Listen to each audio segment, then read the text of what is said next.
Good afternoon. It is December 19th, 2024. This is Dorothy or Dorothea or Dot, whichever you prefer, pardon me, through an Orthodox Christian lens. Today I'm sharing some truth bombs that Larry Johnson has shared, and things that I already knew about since 2015, but apparently a lot of people didn't, or they're still listening to mainstream media, which is really state-run media or the Democratic media, or anybody that goes against. It's basically the establishment state-run media. In any case, I'm going to play you a couple videos here, portions of what I'm talking about. One of them was the issue with the gas attacks by supposedly the Syrian government back during the 2015 time period, I believe. I'm going to share with you, first, Jimmy shared this last night, and then I'm going to share former CIA analyst Larry Johnson's solid response to this.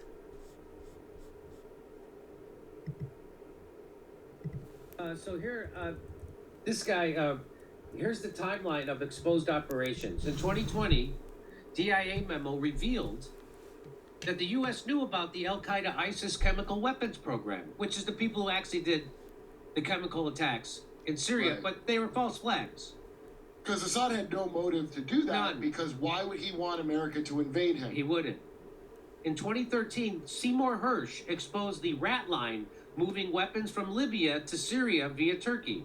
So, in 2013, UN's Carla Del Ponte found evidence that U.S.-backed rebels used sarin gas.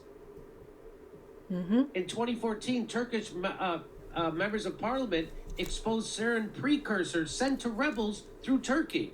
Mm-hmm. In 2019, the OPCW whistleblower confirmed evidence was manipulated to blame Assad. Yep. Operation Timber Sycamore. That's the operation. The CIA named the operation to fund Al-Qaeda and ISIS and al-Nusra and all the rebels that we call barbarians, who chop people's head choppers, chop their head off with kitchen knives. We funded them in an operation called Operation Timber Sycamore to the tune of $1 billion. CIA We taught them to smear all Muslims universally to make it easy to do this stuff. That's right.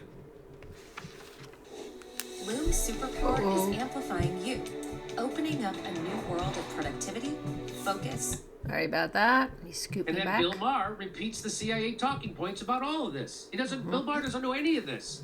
He blames George Clooney for writing an op-ed to make Biden drop out, and not Obama, the guy who obviously told him to do it. Yes.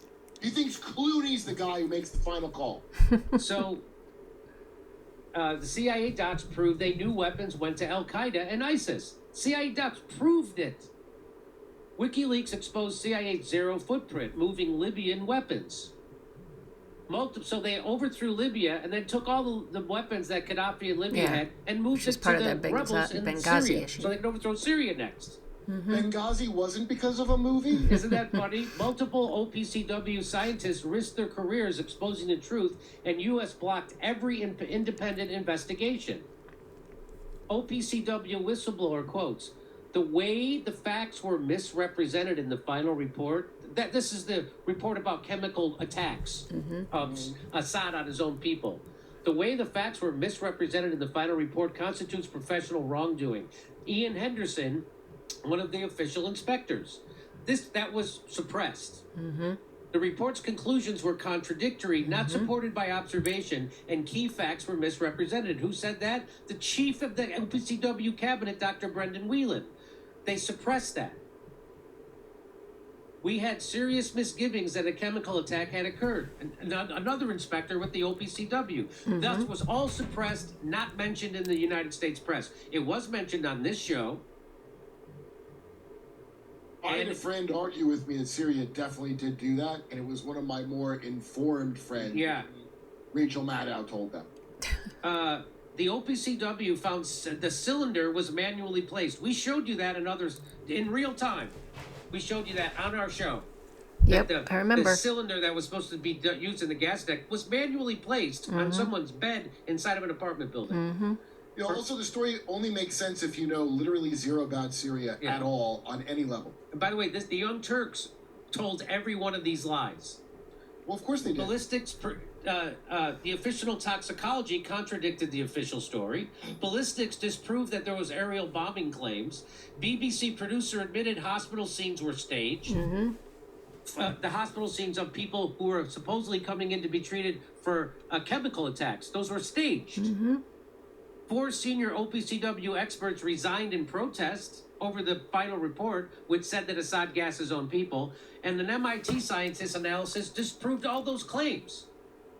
Why is everything Groundhog Day all the time? The final reality. Every allegation debunked by the original investigators. Every allegation that they made about Assad gassing his own people were debunked by the original investigators.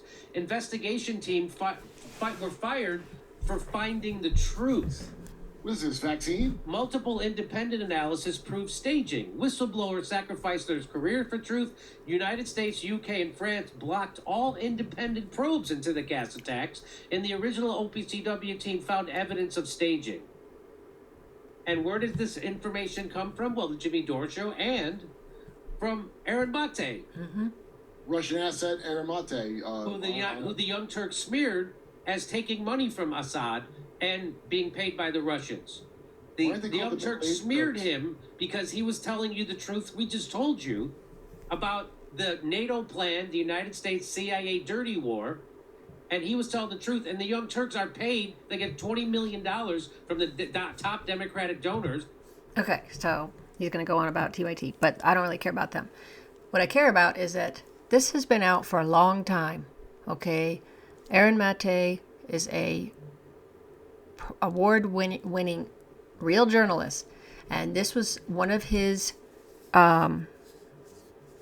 investigative reports. And yeah, that he spoke at the UN about this. There's video of him, speaking to UN about this when this was going on. A few years ago. So to add to that, I'm going to get you Larry Johnson's view on this, which I did not know he knew this particular info, but again, he had access. So listen to this. One other thing I want to ask your opinion on that Michael Clark there said, it was almost kind of out of context with what we're talking about here, but he just sort of in the middle of a sentence said, of course, Britain would never use terrorism on anyone. We don't do that kind of thing, but these guys, they do. Are you buying that? Man, if he was Pinocchio, his nose would have grown 2 feet with that right off the bat. They would have had to draw back the camera. We need a broader camera angle here. Of course, Britain has been Rule 6. I just can't see them saying no. That's against the international law. Of course, we're not going to do that. Britain was directly involved with helping al-Nusra stage a chemical weapon attack in Syria to blame it on the government of Syria back in 2013. That was the Brits. If you call launching a fake sarin gas attack on civilians, not terrorism, then we have no basis to have a conversation. So, yeah, is he a liar? Yes, but he's just spending the propaganda to excuse Britain for, when you total up the years of colonial misdeeds. I mean, you go back to India when a British officer murdered thousands of Indian civilians, shot them. So Britain has a long history of terrorism. Okay, yeah. So he's going to go on about that. If you want to listen to that, you can go to that channel. But there is something I want to, Daniel's channel. But I want you to share one other thing that I thought was really important.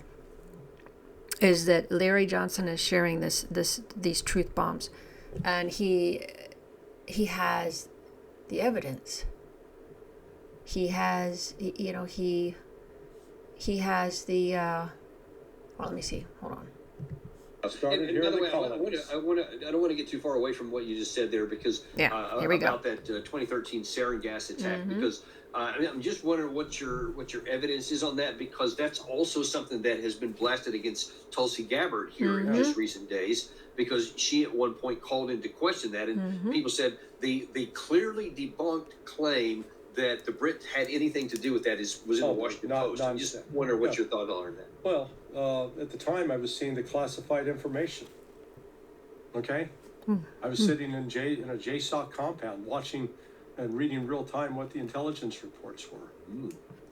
There's a CIA report out there which details the role of al-Nusra with preparing, testing, and using sarin gas. Gee, who succeeded al-Nusra? Oh yeah, that would be HTS, Hayat Tahrir al-Sham. Hey, it all comes around full circle. But the guy's wearing a suit now, so they're reformed, so there's no problem there. Yeah, and the Brits were Anyway. the Brits were up to their eyebrows in this. The Brits working actively with the white helmets.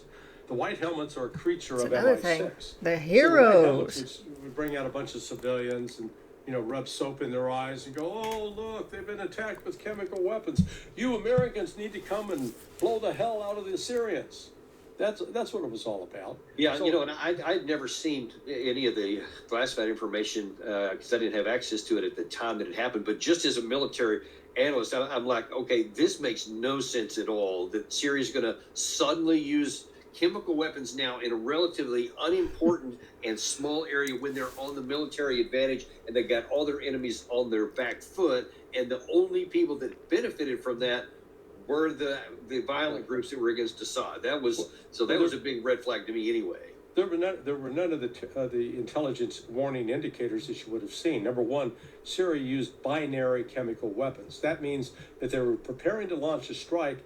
They had to mix these two things together, which means they had to activate the chemical units, bring those personnel in, mix it up together, and then they had a limited window when that stuff would still remain viable that they could use.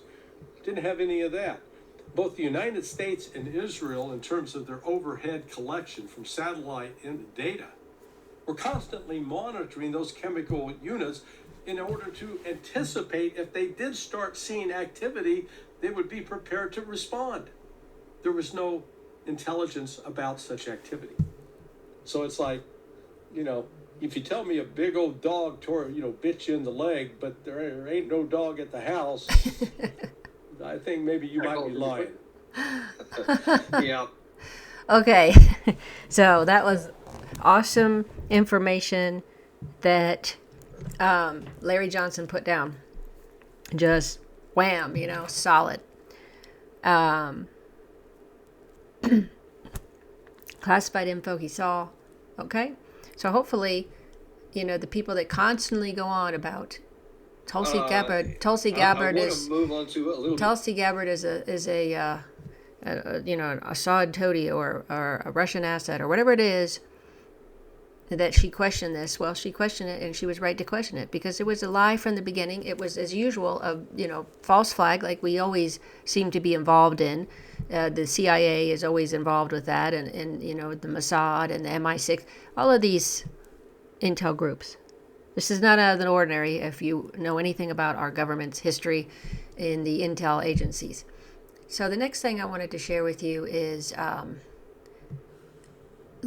later Larry goes just crazy on, well, not crazy, but he really, really puts forth some awesome stuff here. And I'm going to do that in just a minute. Stop screwing. These big insurance companies are Frontline duty. Now, I want to ask your. Okay, so let me go to the next portion here, if I can move myself out of the way for just a minute. Yeah, I'm a real expert at this computer stuff. You can see I'm not. But, oh well, let's see. I want you to hear what he has to say here.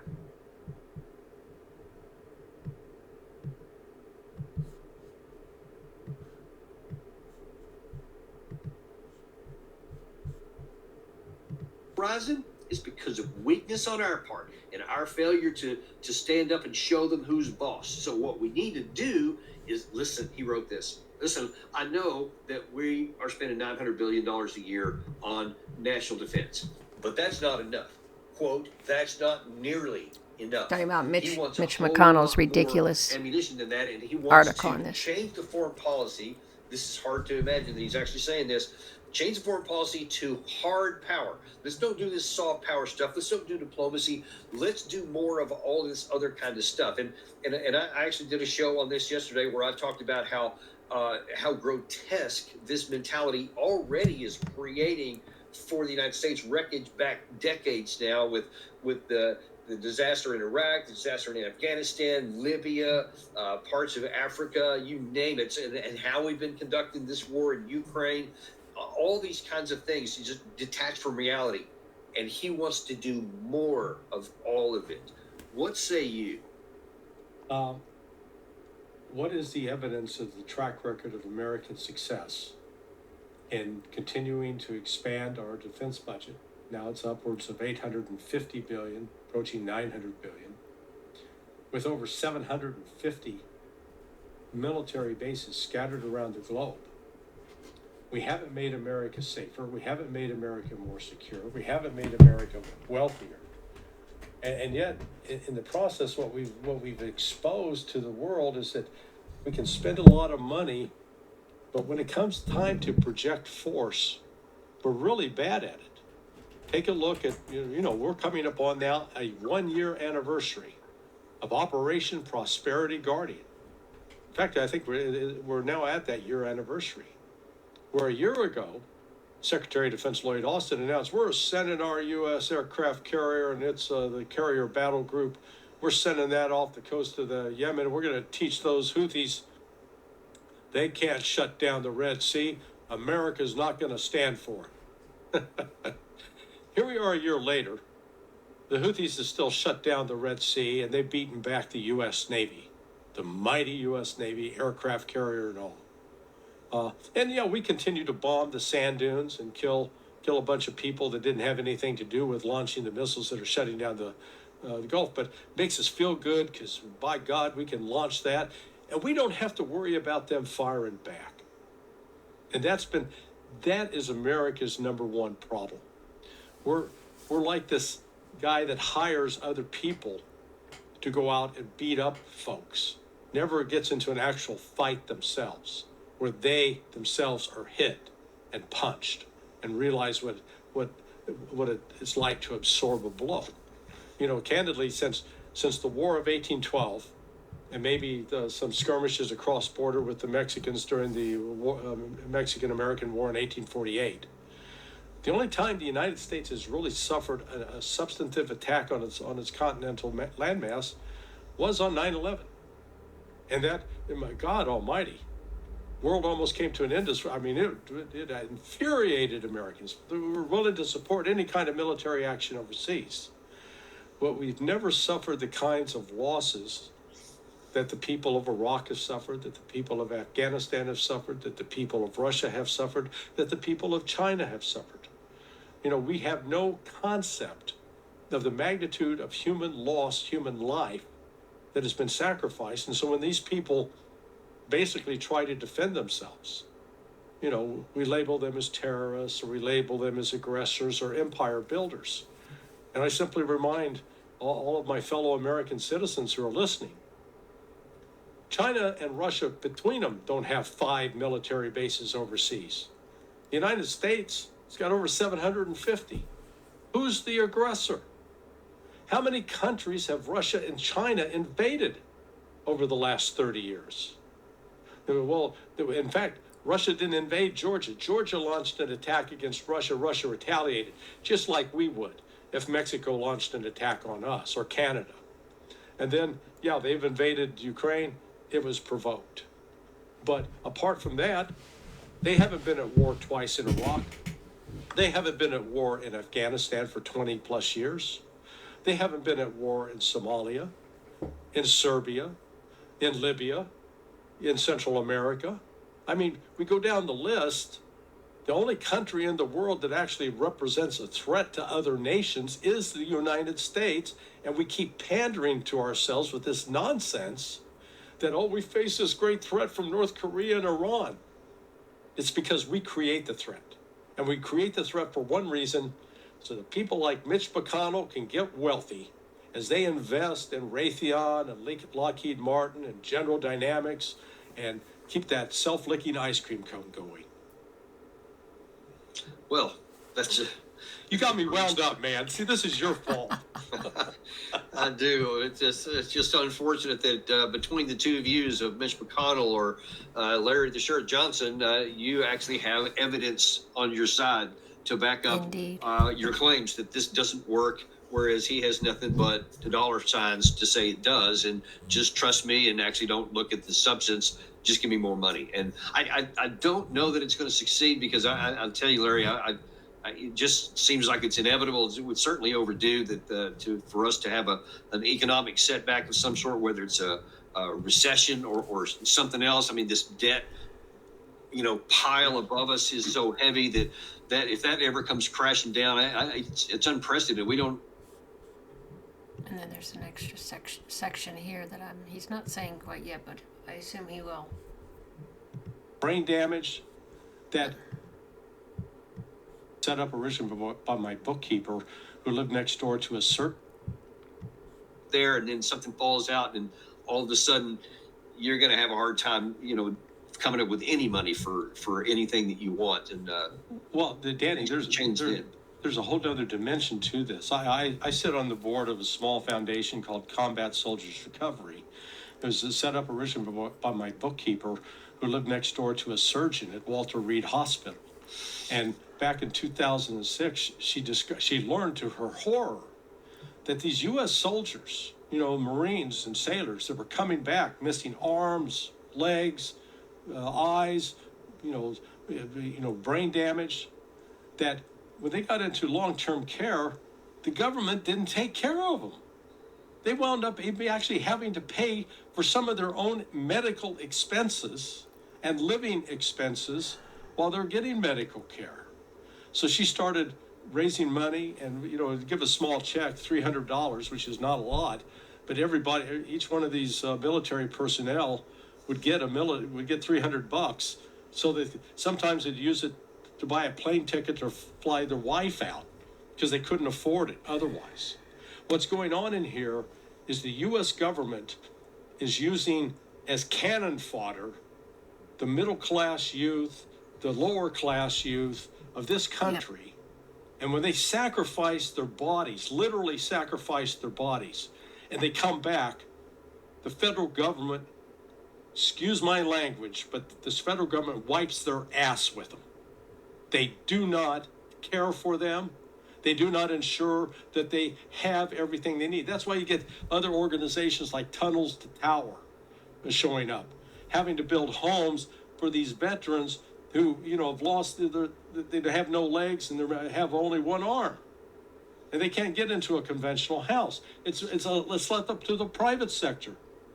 Has the government never experienced the cost of sending those people to die and to be mentally impaired or physically impaired or both? And frankly, I'm sick and tired of it. It infuriates me because the ones who are making that decision, they never pay the price. Right. They make the soldiers, the Marines, the enlisted personnel, they pay the price.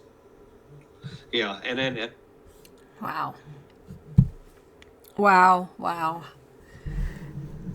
Larry just really put out there just